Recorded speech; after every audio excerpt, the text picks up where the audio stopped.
অপরূপ TV online. City corporation কর্তৃক জাতীয় ভিটামিন এ প্লাস ক্যাম্পেইনের উদ্বোধন করেছেন চট্টগ্রাম সিটি কর্পোরেশনের মেয়র ডাক্তার শাহাদাত হোসেন। আজ সকালে চট্টগ্রাম নগরীর চসিক জেনারেল হাসপাতালে মেমন 2 এ কার্যক্রমের উদ্বোধন করেন city mayor doctor Shahadat Hossain. এ সময় শিশুদেরকে বিনামূল্যে ভিটামিন এ ক্যাপসুল খাওয়ানো হয়। এ সময় চট্টগ্রাম সিটি কর্পোরেশনের কর্মকর্তা ও ডাক্তারগণ উপস্থিত ছিলেন।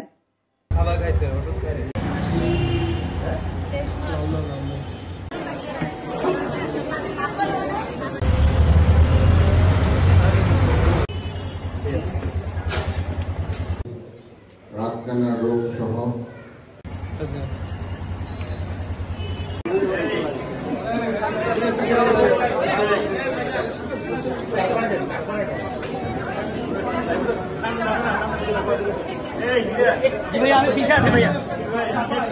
আমাদের আমি ছোট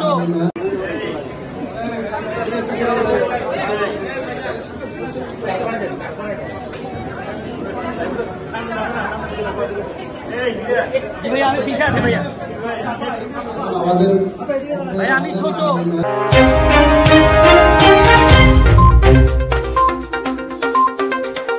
অপরূপ টিভি অনলাইন।